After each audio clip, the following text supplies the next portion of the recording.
आपण पाहत आहात नाशिक खबर न्यूज, जनतेचे हक्काचे व्यासपीठ।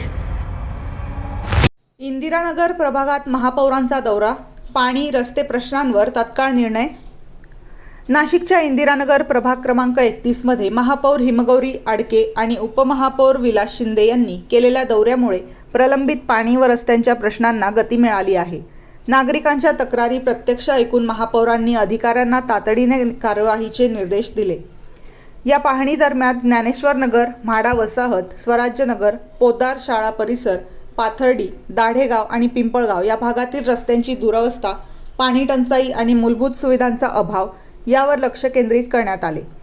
पोद्दार शाळा परिसरातील रस्त्यांच्या दुरुस्तीला प्राधान्य देण्याचे आदेश देण्यात आले, तर ज्ञानेश्वर नगरमधील पाण्याच्या टाकीचा प्रश्न सोडवण्यासाठी तसेच पाथर्डी गवळाणे भागातील पाणी टंचाई दूर करण्यासाठी स्वतंत्र नियोजन करण्याचे निर्देश देण्यात आले। खत प्रकल्पातून निघणारे दूषित पाणी पिंपळगाव खांब येथील जलशुद्धीकरण केंद्राकडे वळवण्याचा निर्णय घेतला असून दाढेगाव पाथर्डी दरम्यान वालदेवी नदीवरील धोकादायक पुलाऐवजी नवीन पूल उभारण्याच्या प्रस्तावालाही गती मिळाली आहे। या दौऱ्यात शहर अभियंता संजय अग्रवाल, अधीक्षक अभियंता धारणकर, संचालक आवेश पलोड, कार्यकारी अभियंता विशाल गरुड, रवींद्र पाटील, विभागीय अधिकारी नानासाहेब साळवे, उप अभियंता हेमंत पठ्ठे, स्वच्छता निरीक्षक संजय गांगुर्डे आणि गीते आदी अधिकारी उपस्थित होते। नागरिकांनी या दौऱ्याचे स्वागत करत तातडीच्या निर्णयांमुळे समाधान व्यक्त केले आहे।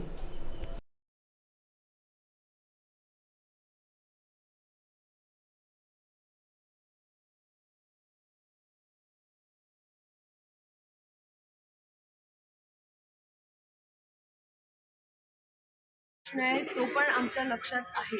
जोपर्यंत इथे टाकी किंवा त्याचं वितरण व्यवस्था होत नाही तोपर्यंत आपल्याला टँकर हा एक ऑप्शन आहे।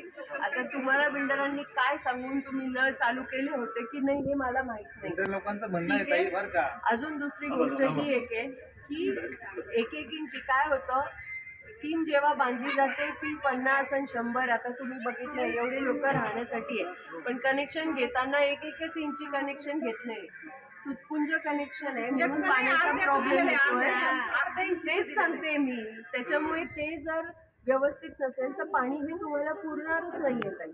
त्यामुळे आपल्याला ही जी काही व्यवस्था करायला लागणार आहे ती आता उन्हाळ्यात कठीण परिस्थिती निर्माण होईल।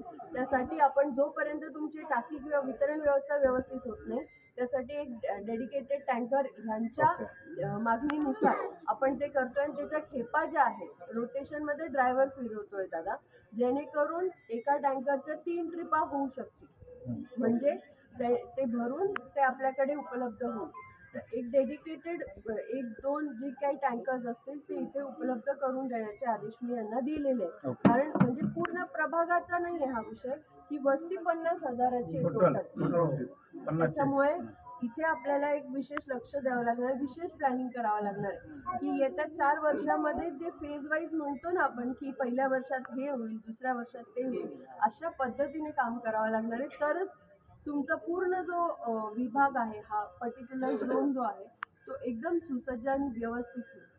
पण आता एकदम लगेच मी काही तुम्हाला सांगणं आणि तुम्ही मागण्या करणं आणि अपेक्षा करणं की एका वर्षात होईल तर ते नाही होणार आहे। जे काही वस्तुस्थिती आहे ती तुम्हाला सांगायची, कारण आपल्याला सोबत काम करायचंय। नगरसेवक पण इथे आज मी तुम्हाला काही सांगून गेले आणि ते नाही झालं तर तुम्ही नगरसेवकांना विचारा, नाही ते तर असं म्हटलं होतं, पण मी म्हणतानाच तुम्हाला हे म्हणते की आपल्याला सगळ्यांना मिळून प्रॅक्टिकल जे आहे त्याच्यावरती आपल्याला मार्ग काढायचा आहे। आणि तो मार्ग असा आहे की जोपर्यंत तुमचं वितरण व्यवस्था आणि टाक्या होत नाही तोपर्यंत इथे डेडिकेटेड टँकर दिला जाईल। विद्युतीकरण आणि रस्त्याला प्राधान्य देतोय आपण, ते लगेच होईल पावसाळ्याच्या आधी 2 महिन्यात।